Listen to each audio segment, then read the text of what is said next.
தெரிஞ்சீங்கன்னா உங்களுக்கான உண்மைகள் தெரியும். அடுத்ததாக அருமை சகோதரர் திரு சாட்டை துரைமுருகன் அவர்கள் பேச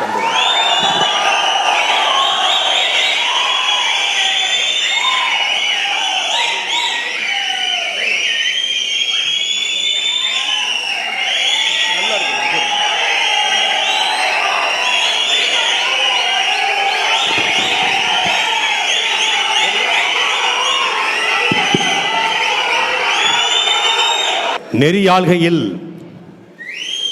தனக்கென்ற தனிப்பாதையை உருவாக்கிய பெருமதிப்பிற்குரிய அண்ணன் ரெங்கராஜ் பாண்டே அவர்கள் நடத்தக்கூடிய இந்த மக்கள் அரங்கத்தில் சந்தடி சாக்கில் அண்ணன் சொல்லிட்டீங்க பார்த்தீங்களா?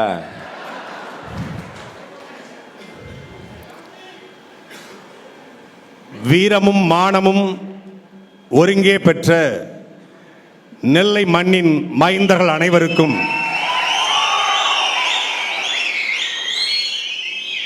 கருத்துக்களை எடுத்து வைப்பதற்காக வந்திருக்கிற பல்வேறு அரசியல் கட்சியினுடைய ஆளுமைகளுக்கும் நான் சார்ந்திருக்கிற நாம் தமிழர் கட்சியின் உறவுகளுக்கும் என்னுடைய மாலை வணக்கம்.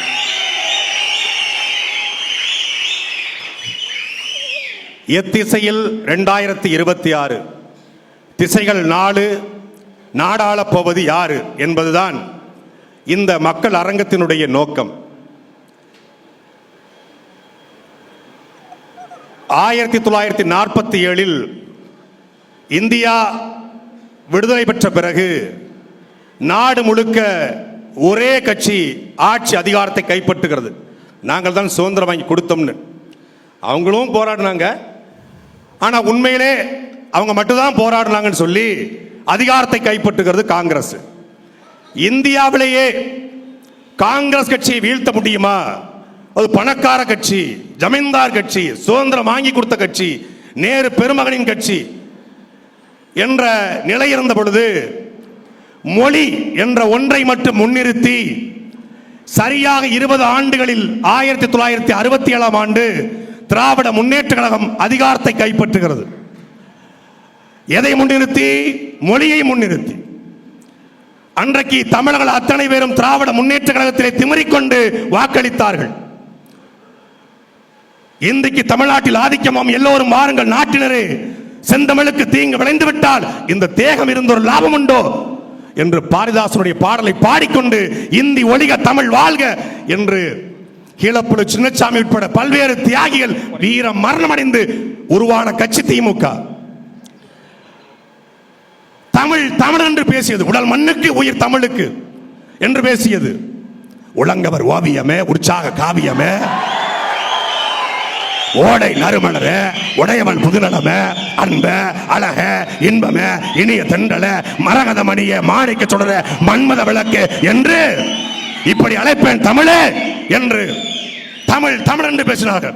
தமிழர்களே தமிழர்களே, என்னை கடலில் தூக்கி போட்டாலும் கட்டு மரமாக மிதப்பேன், கவிழ்ந்து விட மாட்டேன் என்று தமிழ் தமிழ் என்று பேசினார்கள். தமிழ் தமிழ் என்று பேசிய திராவிட முன்னேற்றம் ஆட்சி அதிகாரத்துக்கு வந்து 50 வருஷமாச்சு. தமிழ்நாட்டில் ஆட்சி மொழியாக, அதிகார மொழியாக, பயன்பாட்டு மொழியாக, வழிபாட்டு மொழியாக, வழக்காடு மொழியாக என் தாய் தமிழ் இருக்கிறதா? இந்த அரங்கத்தில் இருக்கிற பிஜேபி, தாவேகா, நாம் தமிழர், திமுக எல்லாரும் மனசுல கையை சொல்லுங்க. மரியாதைக்குரிய அண்ணன் கனகராஜோ, அண்ணன் நாஞ்சில் சம்பத்தோ, மரியாதைக்குரிய அண்ணன் ராம சீனிவாசனோ சொல்லுங்கள், தமிழ்நாட்டின் தமிழ் தெருவில் தமிழ் இருக்கிறதா? இல்லை, இல்லை. எங்க இருக்கு? ஐ லவ் சென்னை, நம்ம செஸ், நம்ம ஸ்கூலு, நம்ம டின்னவேலி, நம்ம ராம்நாடு. இது என்னது? இந்தி ஒழிக ஆங்கிலம் வாழ்கவா? ஆங்கிலம் வாழ்கவா? ஆங்கிலத்தை மொத்தமாக விட்டு எப்பேற்பட்ட தமிழை கனியிட ஏறிய சுளையும், முற்றல் கலையிட ஏறிய சாரும், பனிமலர் ஏறிய தேனும், காட்சி பாகிட ஏறிய சுவையும், நனி மலர் மொழியும் பாலும் தென்னை நல்கிய குளிர்ல நீரும் இனியன என்பேன் எனினும் தமிழை என் உயிர் என்பேன் கண்டீர் என்று பாடிய என் பாட்டன் பாரதிதாசனுடைய தமிழ் எங்கே? யாம் அறிந்த மொழிகளிலே தமிழ் மொழி போல் இனிதாவது எங்கும் காணோம் என்று எங்கள் பாட்டன் பாரதி பாடிய தமிழ் எங்கே? உங்களுக்கு அழிச்சிங்க. உங்களுக்கு திடீர்னு புது புது பாட்டன்களா வர்றாங்க சார்.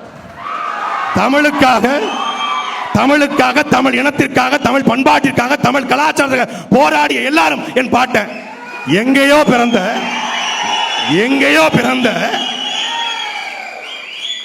பிறந்த எங்களை அடக்கி ஆண்ட கால்டுவெல் உங்களுக்கு குருவா மாறலாம்? ஏன் திராவிடம்னு சொல்லிட்டாரு. திராவிட தென்னிந்திய மொழிகளுடைய ஒப்பிலக்கணம் அப்படின்னு திராவிடம்னு சொல்லிட்டாரு. அவர் என்ன சொன்னாருன்னா, ஒழுங்கா படிக்கல. வடநாட்டில் இருக்கக்கூடியவர்கள் தென்னாட்டில் வாழக்கூடியவர் திராவிடர்னு அழைச்சாருன்னா, அவன் என்னை மதராசின்னு தான் அழைக்கிறான். அதுக்காக நான் மதராசியா? உடனே திராவிடம் தூக்கிக்கிட்டு 50 வருஷமாக அந்த திராவிடத்தை தூக்கி கொண்டாங்க. கேரளாவில் வாழ்கிற மலையாளி தமிழர் நாஞ்சி சம்பத்துக்கு நல்லா தெரியும். ஆந்திராவில் வாழ பக்கத்தில் பார்டர்ல வாழ்றவர், ஆந்திராவில் வாழக்கூடிய மக்கள் தெலுங்கர்கள், கர்நாடகாவில் வாழக்கூடிய மக்கள் கன்னடர்கள், குஜராத்தில் வாழக்கூடிய குஜராத்திகள், பஞ்சாபில் வாழக்கூடிய மக்கள் சீக்கிரர்கள். ஆனா தமிழ்நாட்டில் வாழ்ற நான் மட்டும் திராவிடன். எப்படா இந்த கேள்வியை இந்த நிலத்தில் எழுப்பிய ஒரே தலைவன் எங்களுடைய அண்ணன் செந்தமிழன் சீமான் மட்டும்தான். அது கணியன் பூங்குன்றன் வந்து யாதும் ஊரே யாவரும் கேளுகிறார்ல, அதனால வந்திருப்பாங்க. நாங்கள் உலகம் தழுவி நேசிக்கிறோம். வாழும் உரிமை எவருக்கும் உண்டு, ஆளும் உரிமை தமிழர் எமக்கே உண்டு. வந்தவரை எல்லாம் வாழ வைப்போம், எம் சொந்தவரை மட்டுமே ஆள வைப்போம். வாங்க, நல்லா வாழுங்க, தப்பே இல்லை, நல்லா வாழுங்க. ஆனா தமிழ்நாட்டில் பாருங்களேன், வட இந்தியில கூட ரயில டிக்கெட் எடுக்கிறது இல்லை. ஏன்னா டிக்கெட் எடுக்காம வந்தா தமிழ்நாட்டில் பொழைச்சிக்கலாம்னு அவனுக்கு தெரிஞ்சிருக்கு. அப்படிப்பட்ட அந்த திராவிடத்திற்கு எதிரான ஒரு யுத்தத்தை கடந்த 15 ஆண்டுகளாக நாங்கள் நடத்தி, திராவிடமா தமிழ் தேசியமா என்று நிறுத்தி இருக்கிறோம். திராவிடத்துக்கு நேர் எதிரானது தமிழ் தேசியம். தமிழ் தேசியம் ஒருபோதும் திராவிடம் ஆகாது, திராவிடம் ஒருபோதும் தமிழ் தேசியம் ஆகாது. 40 விழுக்காடு ஓட்டு இருக்குதான். எதுக்கு? தமிழ் பேசாதவர்களுக்கு. ஓட்டு போட்டதனாலேயே ஒன்று நல்லதென்று ஆகிவிடுமா?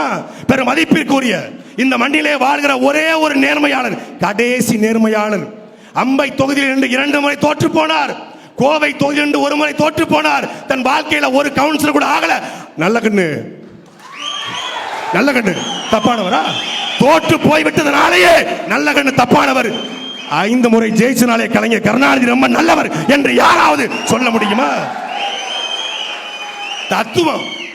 திராவிடத்துக்கு மாற்றாக தமிழ் தேசியம் நாங்கள் கொண்டு நிறுவும் பொழுது, திராவிடமும் தமிழ் தேசியமும் இந்த மண்ணினுடைய இரு கண்ணு. இது காந்தி பிறந்த மண்ணு, டீ கடையில் நின்று தின்னுபாரு பண்ணு. திராவிடமும் தமிழ் தேசியம் ஒண்ணுனா கோபம் வருமா வராதா? என்னுடைய தாய்மொழி தமிழ் மொழியை மலையாளில கேரளால போய் கேரள மொழி, மலையாள மொழி, காட்டுமிராண்டி மொழின்னு சொல்லிட்டு வர முடியுமா உயிரோட? ஆந்திராவில் தெலுங்கு ஒரு காட்டுமிராண்டி மொழி என்று சொல்ல முடியுமா? கர்நாடகாவில் மான கன்னடம் வாழ்றான், மான கன்னட மொழி ஒரு காட்டுமிராண்டி மொழி சொல்ல முடியுமா? அவர் ஏதோ ஒரு 70 வருஷம் முன்னாடி சொன்னாரு. நீங்க அவர் சொன்னாரு அந்த 70 வருஷம் சொல்லிவிட்டீங்களே. அவர் ஒரு முறை தான் சொன்னாரு, நீங்க 100 முறை சொல்லிவிட்டீங்க. அந்த 70 ஆண்டுகளுக்கு முன்பு சொன்னவரை, இத்து போனவரை கடைசியா தூக்கி கொண்டு வந்து எங்கள் கொள்கை தலைவர் ஈவேரா என்று காட்டினா கோபம் வருமா வராதா? எங்களுக்கு சரி, வேலு நாச்சியாரை காட்டுறோம் உங்களுக்கு எப்படி தோணுது? அம்பேத்கரை காட்டுறோம் உங்களுக்கு எப்படி தோணுது? பேச விடுங்க. அம்பேத்கர் கொள்கை தலைவர், ஆனால் கவின் ஆணவ படுகொலைக்கு அம்பேத்கர் கொள்கை தலைவர் மேல் பாதிக்கு, அம்பேத்கர் கொள்கை தலைவர் சாதிய பிரச்சனைகளுக்கு, தீண்டாமை கொடுமைகளுக்கு எதுவா கவின் ஆணவ படுகொலையில பக்காமஸ் கட்சியினுடைய தலைவருடைய கருத்து என்ன சொல்லுங்க. இருக்கா? டாபிக்கை மாத்தி விடுறீங்க. நாங்க போகவே இல்லை, நீங்க தான் மாத்தி விட்டீங்க. வர்றேன். அப்போ எந்த திசையில் நாங்கள் பயணிக்க வேண்டும் என்றால், தமிழ்நாடு பயணிக்க வேண்டும் என்றால், எங்கள் மொழியை காட்டுமிராண்டி மொழி என்று சொன்னவரோ, எங்கள் மொழியை, உன் மொழியில என்ன இருக்கு, உன் தமிழ் தாயா உன்னை படிக்க வச்சா, உன் திருக்குறள்ல என்ன இருக்கு, உன் திருவள்ளுவர் முட்டாளு, உன் கபில ஒரு முட்டாளு, ஒரு சிலப்பதிகாரம் வேசிக்காவியம் என்று சொன்னவரை கொள்கை தலைவராக காட்டிய வழி அல்ல எங்கள் வழி. செந்தமிழ் நாடனும் போதினிலே இன்ப தேன் வந்து பாயுது காதினிலே, எந்த தந்தையர் நாடனும் மூச்சினிலே ஒரு சக்தி பிறக்குது பேச்சினிலே என்று பாடிய பாரதி காட்டிய வழிதான் 2026 வழி. உங்களுக்கு என்னென்ன புதுசு புதுசா கடப்பாறை கிடைக்குது? ஆமா, கடப்பாறை தான். அது சாதாரண கடப்பாறை கூட கிடையாதுங்க. அது ட்ரில்லிங் மிஷின். பாரதிங்கிற ட்ரில்லிங் மிஷின். நீ தமிழை காட்டு மிராண்டி சொன்னவர் கடப்பாருன்னா, தேமதுர தமிழரசை செந்தமிழ்நாடுன்னு பாடியவர் கடப்பாரு. ட்ரில்லிங் மிஷின் போட்ட ஓட்டையில திராவிட ரெண்டா உடஞ்சிருச்சு. அப்போ அந்த பாரதி காட்டிய வழியில அதே போல இந்த நிலத்தில் அரசியலுக்கு முன்பெல்லாம் எப்படி வந்திருப்பாங்க, எப்படி வந்திருக்காங்க தெரியுமில்ல? வரலாற்றை கொஞ்சம் திரும்பி படிச்சு பார்த்தா 1948 காலகட்டத்தில் சுதந்திரம் அடைஞ்சு ஓராண்டு காலத்தில் இதே திருநெல்வேலி மாவட்டம் நாங்குநேரி பகுதிகளில் மிகப்பெரிய ஜமீன்தார்களும் நிலச்சுவாந்தார்களும் அங்கே வாழக்கூடிய விவசாய மக்களை அடிமைப்படுத்தினார்கள். கள்ள மரக்கால். அந்த கள்ள மரக்காலை வைத்து உழைக்கிற கூலிகளுடைய அந்த நெல்லை பறித்து கொண்டார்கள். அந்த கள்ள மரக்காலை எதிர்த்து ஓடும் குடிகள் என்று ஒடுக்கப்பட்ட தாழ்த்தப்பட்ட மக்களை அடித்து விரட்டினார்கள். அந்த ஓடும் குடிகளை தடுத்து நிறுத்தி ஜமீன்தார்களுக்காக நிலச்சுவாந்தார்களை எதிர்த்து இந்த நிலத்திலே புரட்சி செய்து கலகம் செய்து அதற்காக பல்வேறு போராட்டங்களை நடத்தி விவசாய பெருங்குடிகளை இணைத்து அந்த விவசாய பெருங்குடிகளுக்கு உழைப்பவனுக்கு நிலம் சொந்தம் என்று போராடிய பெருந்தகை. அதற்காக 7 ஆண்டுகள், எத்தனை வருஷம்? 7 ஆண்டுகள் சிறையிலே வாடியவன் எங்கள் தாத்தா நல்லகண்ணு. அப்படி அரசியலுக்கு வந்தவர்கள் இந்த நாட்டில் இருக்கிறார்கள். அவர் எதிர்தான் உட்கார்ந்து இருக்கிறாரு. கூட்டணி வைக்க மாட்டேன்றீங்க. அவங்க கட்சிக்காக அவ்வளவு போராட்டம், அவர் கட்சிக்காரர் கூட்டணி வைக்க மாட்டேன்றீங்க. அவங்க இன்னைக்கு 22 கோடி ரூபாய் வாங்கிட்டு பிரச்சாரத்துக்கு போயிட்டாங்க. இப்ப என்ன செய்யறது? அன்றைக்கு அரசியலுக்கு எப்படி வந்தார்கள்? 84 சமூகத்திற்கு வெள்ளைக்காரன் கைரேகை சட்டத்தை போட்டான். மாலையிலே 6 மணிக்கு காவல் நிலையத்துக்கு சென்றால் மறுநாள் காலையிலே 6 மணிக்கு தான் வீடு திரும்ப முடியும். திருமணம் முடிந்தாலும் அவனுக்கு முதலிரவு கிடையாது, காவல் நிலையத்தில் தங்க வேண்டும் என்று மறவர், பிரமலை கள்ளர், உடையார், வன்னியர் உள்ளிட்ட 84 சமூகத்திற்கான குற்ற பரம்பரை சட்டத்தை எதிர்த்து, நீ கைரேகை வைத்தால் கைரேகை போடாதே, கட்டை விரலை வெட்டி வீசு என்று போராடி 1939 காலகட்டத்திலே மதுரை பஞ்சாலை தொழிலாளருக்காக தொழிற்சங்கத்தை உருவாக்கி 9 ஆண்டுகள் சிறையில் இருந்து தன் வாழ்நாளில் 4 1 பாதியை சிறையில் கழித்த சென்னை சிறை, மத்திய பிரதேசம் தாமோ சிறை என்று சிறையில் கழித்த எங்கள் தாத்தா தெய்வ திருமகனார் முத்துராமலிங்க தேவர் அவர்கள் மக்களுக்கு சேவை செய்ய சிறைக்கு போய் அரசியலுக்கு வந்தார். அதே போல இன்னொரு தாத்தா காந்தியின் மீது கொண்ட பேரன்பின் காரணமாக, காங்கிரஸ் மீது கொண்ட ஈடுபாடு காரணமாக வெள்ளையனை வெளியேறு இயக்கத்தில் கலந்து கொண்டு நாட்டிற்காக போராடி அதே போல சரியாக 9 ஆண்டுகள் எங்கள் தாத்தா கிங் மேக்கர் கர்ம வீரர் காமராஜர் சிறையில் இருந்தார். அப்படி சிறைப்பட்டு அரசியலுக்கு வந்தார்கள். காலுக்கு செருப்பும் இல்லை, கால் வயிற்று கூடும் இல்லை, பாலுக்கு உழைத்தோமடா என் தோழா, பசியற்று போனாமடா என்று சாதி மறுப்பு திருமணம் செய்ததை சாகும் வரை சொல்லாமலே செத்து போன எங்கள் தாத்தா ஜீவானந்தம் அரசியலுக்கு வந்தார்கள். மக்களுக்காக உழைத்து போராடி சிறைக்கு போய். அப்படி எத்தனை பேர், ரெட்டமலை சீனிவாசனார், அயோத்தாச பண்டிதர், சிங்கார வேலர் என்று கக்கன் என்று எத்தனையோ முன்னோர்கள் நாட்டு விடுதலைக்காக போராடி மக்களுக்காக பேசி எழுதி அரசியலுக்கு வந்தாங்க. எங்களுக்கு யார் தாத்தாவா இருக்கணும் கூட நீங்க தான் சொல்லுவீங்க போல. தமிழர்களுக்கு தாத்தாவா இருக்குன்னு நாங்க சொல்றோம். காந்தி தாத்தாவாகலாம், இத்தாலியில் வந்து சோனியா காந்தி ஆத்தாவாகலாம், அன்னையாகலாம். எங்க காமராஜர் முத்துராமலிங்க தேவர் எட்டமலை தாத்தாவ கூடாதா? சோனியா காந்தி அன்னை. யாரு? இத்தாலி சோனியா உங்களுக்கு அன்னை. எங்கள் தாத்தா காமராஜர் தாத்தா இல்லையா? அப்போ இப்படி போராடி சிறைக்கு போய் அரசியலுக்கு வந்த தலைவனுக்கு மத்தியில இன்னைக்கு எதுக்காக அரசியல் வரும் கேட்டா, 33 வருஷமா எனக்காக நீங்க தியேட்டர்ல படம் பார்த்திருக்கீங்க. உங்களுக்கு நான் நன்றி கடன் பட்டிருக்கேன். எப்படி 33 வருஷம் என் தியேட்டர்ல போய் படம் பார்த்திருக்கீங்க. அதனால உங்களுக்கு நன்றி கடன் பட்டிருக்கேன். அதுக்காக நான் அரசியலுக்கு வந்து ஏதாவது செய்ய போறேன். நீங்க நன்றி கடன் பட்டிருக்கீங்கன்னா 10 தியேட்டர் கட்டி ஃப்ரீயா படம் பார்க்க விடுங்க உங்க ஆட்களை. Bahamas bro, what bro, this is very wrong bro. அதே தியேட்டர்ல இருந்து வந்தவர் தான் அண்ணன் சீமான். Super super. நானோ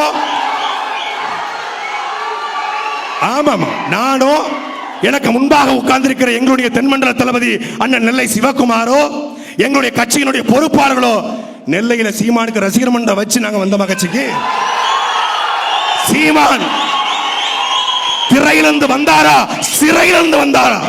என் மீனவனை அடித்தால் சிங்கள மாணவனை அடிப்பேன் என்று சொன்னதற்காக தேசிய பாதுகாப்பு சட்டம் உலக வரலாற்றில், கொஞ்சம் அமைதியா, உலக வரலாற்றில் சேகுவேரா செய்யாததை, பிடல் காஸ்ட்ரோ செய்யாததை, யாசர் அராபத்தை செய்யாததை, ஹோசிமின் செய்யாததை, ஏன் பகத்சிங்கும் சுபாஷ் சந்திரபோஸும் செய்யாததை தன் கட்டிய மனைவியும் பெற்றெடுத்த பிள்ளையும் களத்திலே தன் இனத்தின் விடுதலைக்காக படி கொடுத்த எங்கள் தலைவன் மேதகவே பிரபாகரன் என் சொந்த அண்ணன் என்று சொன்னதற்காக சிறைக்கு போய் சீமான் வந்தார்.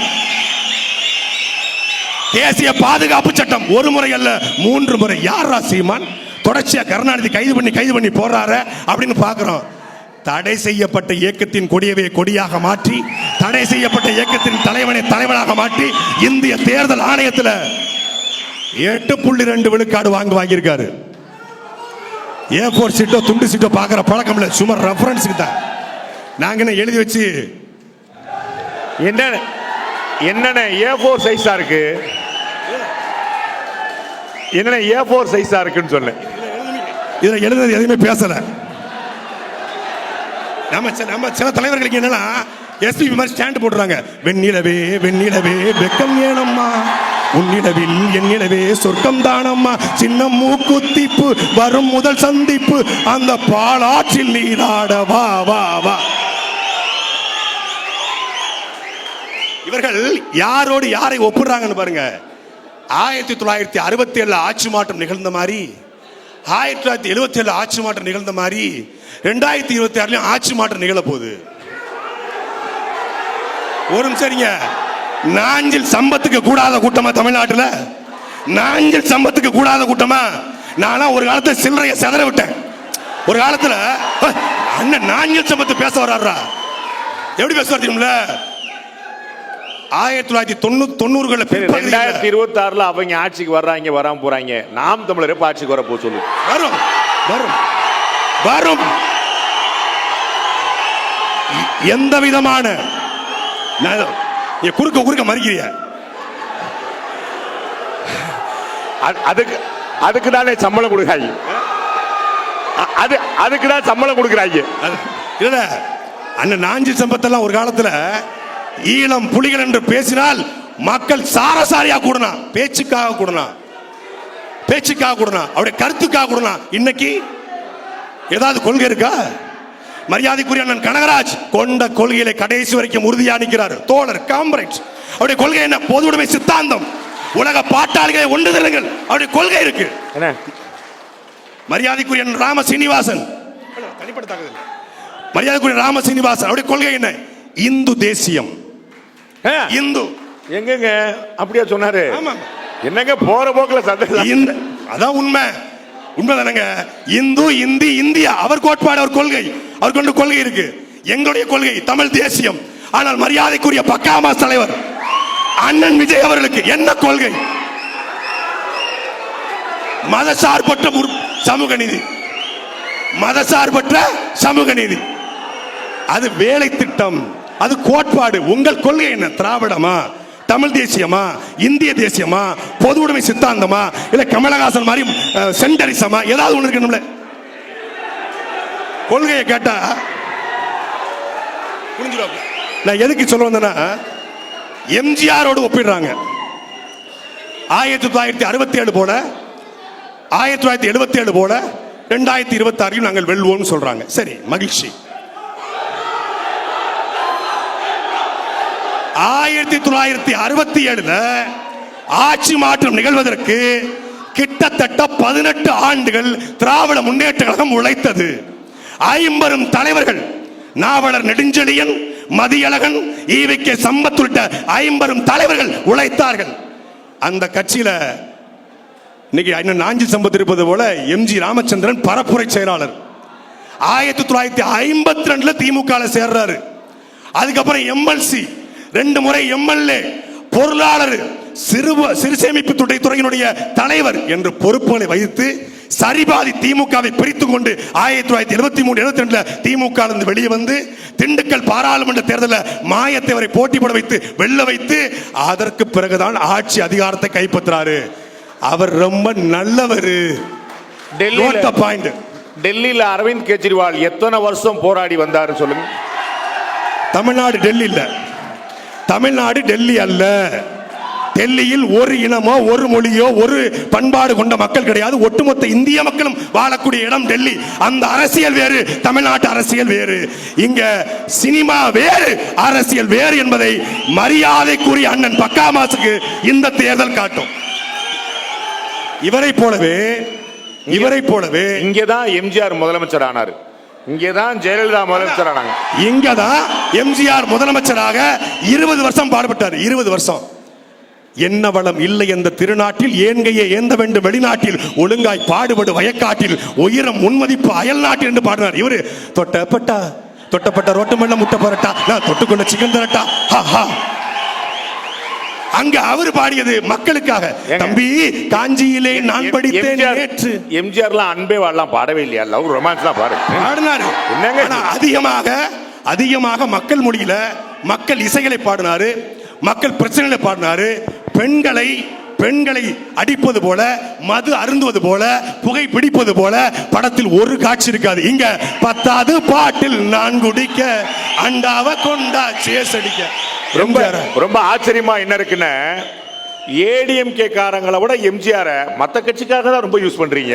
ஏன்னா பாயும் புலிகளுக்கு 10 கோடியை வள்ளி கொடுத்த வள்ளல் எம்ஜிஆர், அதனால் கொண்டாடுகிறோம். என் தலைவனை சொந்த தம்பி போல பாவித்தார். தம்பி உனக்கு நாடு அடைய எவ்வளவு தேவைப்படும் நான் தருகிறேன், நீ சண்டை போடு என்று சொன்ன தலைவன் எம்ஜிஆர். ஆனால் அதே ஈழத்தமிழருக்கு 500 ரூபாயை தூக்கி கொடுத்த வள்ளல் நம்ம பக்கா மாசு. அப்படி எம்ஜிஆர் ஜெயிச்சாங்கன்னா 20 வருஷம் பயணம். அம்மையார் ஜெயலலிதா ஜெயிச்சாங்கன்னா எம்ஜிஆரோடு பயணப்பட்டாங்க. மிகப்பெரிய போராட்டம் நடந்தது. ஜேனியா என்ற பிரச்சனை இருந்தது. சட்டசபையில் அசிங்கப்படுத்தப்பட்டாங்க, அவமானப்படுத்தப்பட்டாங்க. அதிலிருந்து கிளந்து வந்து அம்மையார் ஜெயலலிதா அதிகாரத்தை பிடிச்சாங்க. அந்த ஆட்சியில எனக்கு குறைகள் உண்டு, அந்த ஆட்சியில் எனக்கு விமர்சனம் உண்டு, ஆனாலும் அதிகாரத்தை பிடிச்சாங்க. ஆனால் அதை எடுத்துக்காட்டாக வச்சுட்டு இதே மாதிரி 2009 எங்க இவர் அதிகாரத்தை பிடிச்சிருன்னு சொல்றது மாதிரியே பக்கத்து மாநிலத்தில் ஒருத்தர் உச்ச நடிகர் மெகா ஸ்டார், அவர் திரளும் பொழுது கிண்ண சாதனை படித்தது ஆந்திர மாநிலம். பிரஜா ராஜ்யம் என்ற கட்சியை தொடங்கினார். 10 லட்சம் பேர். எள்ளு போட்டா எள்ளு கீழே விடாது, அப்படிப்பட்ட கூட்டம் சிரஞ்சீவிக்கு கூடியது. இன்றைக்கு சிரஞ்சீவி நிலை என்ன? 18 விழுக்காடு வாக்குகளை பெற்றார், 18 சீட்டுகளை பெற்றார். காங்கிரஸோடு கொண்டு போய் கட்சியை அடமானம் வைத்தார். எனக்கு கட்சி வேண்டாம், பாஸ் இஸ் பேக் என்று திரும்பினார். மரியாதைக்குரிய தாவேக அண்ணன்மார்களே, என்னுயிர் தம்பிமார்களே, நீங்கள் கவலைப்படாதீர்கள். உங்கள் முகம் கவலை தெரிகிறது. கடைசி ஆடியோ லான்ச் என்று கவலைப்படாதீர்கள். லாஸ்ட் டான்ஸ் என்று கவலைப்படாதீர்கள். லாஸ்ட் செல்ஃபி என்று கவலைப்படாதீர்கள். லியோ 2 உங்கள் தலைவர் நடிப்பார், நாங்கள் நடிக்க வைப்போம். உங்களுக்காக அந்த தியாகத்தை நாங்கள் செய்வோம். கவலைப்படாதீங்க. லியோ 2, மாஸ்டர் 2, ஜனநாயகன் 2, கத்தி 2 எல்லாம் வரும். சர்க்கார் 2 கூட வரும். கவலைப்படாதீங்க, வரும். கவலையே படாம இருங்க. அதனால நல்லா ஜாலியா என்டர்டைன்மெண்ட் பண்ணுங்க. நம்ம ஒண்ணு யோசிப்போம். 2026 என்ன நடக்க போகுது சாமிக்கு தான், நெல்லையப்பருக்கு தான் தெரியும். ஒண்ணு வச்சுக்கிடுவோம். 2026 நாம் தமிழர் அதிக வாக்குகளை வாங்குறதா, தமிழக வெற்றி கழகம் அதிக வாக்குகள் வாங்க?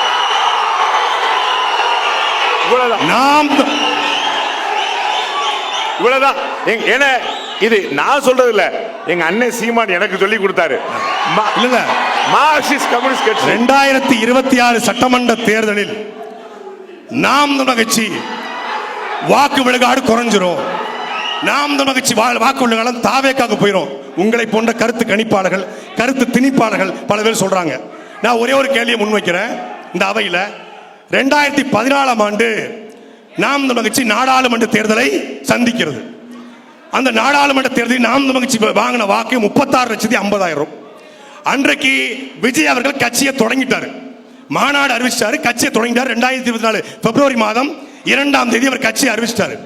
அப்ப அவருக்கு வாக்கு உருவாயிருச்சு. 2021 சட்டமன்ற தேர்தலுக்கும் 2024 நாடாளுமன்ற தேர்தலுக்கும் நாம் தமிழர் கட்சியுடைய வாக்கு விழுக்காடு வித்தியாசம் எவ்வளவுன்னா 5 லட்சம் வாக்கு. 2021 31 லட்சம், 2024 35,36,50,000, மொத்தம் 5 லட்சம் வாக்கு தான் வித்தியாசம். நான் கேட்கிறேன், தாவேக்காட வாக்கு 5 லட்சம் வாக்கு தானா? அப்போ இல்ல, நீங்க வாங்கும்போது நமக்கு கத்திரிக்காய் முத்துனா சந்தைக்கு வந்துற போது. ஆமா, கத்திரிக்காய் முத்துனா சந்தை. நாம் தமிழர் கட்சிக்கு விடுகிற வாக்குகளை எந்த அரசியல் கட்சியாலும் பிரிக்க முடியாது. ஏனென்றால் எங்களுடைய தலைவன் மேதகவே பிரபாகரனுக்காக விடுகிற வாக்கு இந்த வாக்கு, தமிழ் தேசியத்திற்காக விடுகிற வாக்கு இந்த வாக்கு. தற்சார்பு பொருளாதார கொள்கையின் அடிப்படையில் நிலமும் வளமும் சார்ந்த தொழிற்சாலையை உருவாக்கி சீமான் ஒரு கனவு காண்கிறார். அந்த கனவுக்கான வாக்கு நாம் தமிழர் கட்சியினுடைய வாக்கு. இதை திமுக பிரிச்சிரும், அதிமுக பிரிச்சிரும். எங்களை பார்த்தா உங்களுக்கு என்ன அவ்வளவு, எங்களை பார்த்தா உங்களுக்கு அவ்வளவு இழிவா இருக்கா? நாம் தமிழர் கட்சியை பார்த்தா 15 ஆண்டு காலமாக கூடங்குளம் அணு உலை போராட்டம், ஸ்டெர்லைட் போராட்டம், மீத்தேன் போராட்டம், ஹைட்ரோ கார்பன், 8 வழிச்சாலை, சாகர்மாலா, பாரத்மாலா, தூய்மை பணியாளர் போராட்டம் என்று எல்லா களத்திலும் நிற்கிற ஒரே கட்சி அது நாம் தமிழர் கட்சி மட்டும்தான். மரியாதைக்குரிய பக்காமா சொல்றாப்புல, பக்காமாசு, எனக்காக நீங்க தியேட்டர்ல படம் பார்த்தீங்க. என் ரசிகனுக்கு ஒரு பிரச்சனைனா நான் வீட்டுல வந்து நிற்பேன். கரூர்ல தான் பார்த்தமே, கரூர்ல 41 உயிர் துள்ள துடிக்க சாகும் பொழுது எடுத்தேம்பார் ஒரு ஓட்டம். போலீஸ் ஸ்டேஷன்ல கூட யாரும் ஓடலையா? அங்க ஏறது பட்டின பாக்கத்துல போய் நின்னாப்புல. இவர்தான் ரசிகருக்கு ஒரு பிரச்சனை வீட்டுல வந்து நிற்பாராம். ஏன் தூத்துக்குடியில் அஜித்தா இன்றைக்கு உயிருக்கு போராடி கொண்டு எங்கே போனால் பக்கா மாசு எங்கே போடு. உங்களுக்கு தூய்மை பணியாளர் பிரச்சனையா என்ன வந்து பாரு. கரூர்ல உங்களுக்கு தெரியும், எனக்கு தெரியும், அனுமதி மறுத்தது அவர். எனக்கு தெரியும், உங்க ஊர் நான் களத்துக்கு போனேன், உங்க ஊர் ஏர்போர்ட்ல தான் இருந்தார் அவர். ஆமா, கரூருக்கு தெரியும், எனக்கு தெரியும். நான் கேட்பது ஒன்னே ஒண்ணுதான், பெரும் மதிப்பிற்குரிய அண்ணன் விஜயினுடைய ரசிகர்களுக்கும் அவருக்கும் என்ன கேட்கிறேன்னா, மலேசியாவில் நடக்கக்கூடிய ஆடியோ லாஞ்சுக்கு முதல் நாள் இரவு போன மரியாதைக்குரிய பக்காமாசு ஏன் கரூருக்கு சரியான நேரத்துக்கு போகல? பதில் இருக்கா? நீங்கள் சரியான நேரத்துக்கு போயிருந்தால் 8:45. இது வந்து தவறான தகவல். உங்கள் தகவலுக்காக காவல்துறையிட்ட 3 மணில இருந்து 9 மணி வரைக்கும் டைம் சொல்லியிருந்தாங்க. அந்த டயத்துக்குள்ள அவர் போயிட்டார். 7 மணிக்கு அங்க இருந்தார். கரூரில் 12 மணிக்கு தாவைக்கா தலைவர் விஜய் உரையாற்றுவார் என்று மரியாதைக்குரிய புசி ஆனந்த் பேட்டி கொடுத்தாரா இல்லையா? நான் வேணா உங்களுக்கு அனுப்பவா? தாவேக்காவுடைய தலைமை நிலைய செய்தி குறிப்பு. எப்பா உட்காருங்கப்பா. அண்ணே சரி சரி உட்காருங்க. தம்பி உட்காருங்க, உட்காருங்க, உட்காருங்க. இன்னும் அண்ணே பேச வேண்டியிருக்கு. உட்காரு. Yes yes yes continue. அண்ணே நேராச்சு. தமிழக வெற்றி கழகத்தினுடைய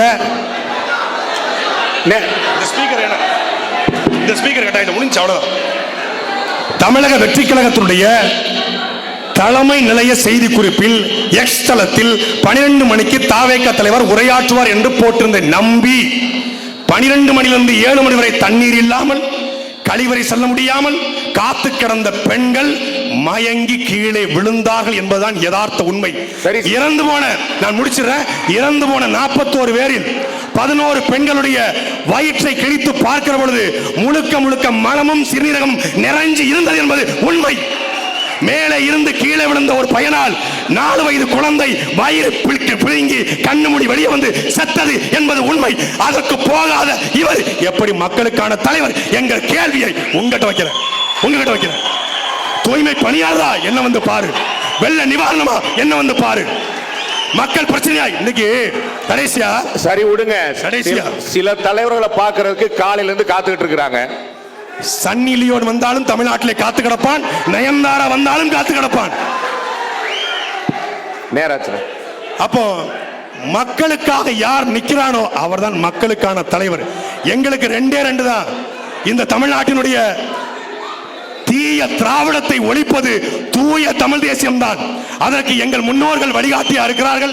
எங்களுடைய பாரதி, எங்கள் காமராஜர், எங்களுடைய ஜீவானந்தம், எங்கள் சிங்காரவேலர், எங்கள் முத்துராமலிங்க தேவர், எங்கள் தலைவன் பிரபாகரன் காட்டிய வழியிலே தமிழ்நாடு பயணிக்கும். 2026 மாற்றத்தை உருவாக்குவோம். நன்றி, வணக்கம்.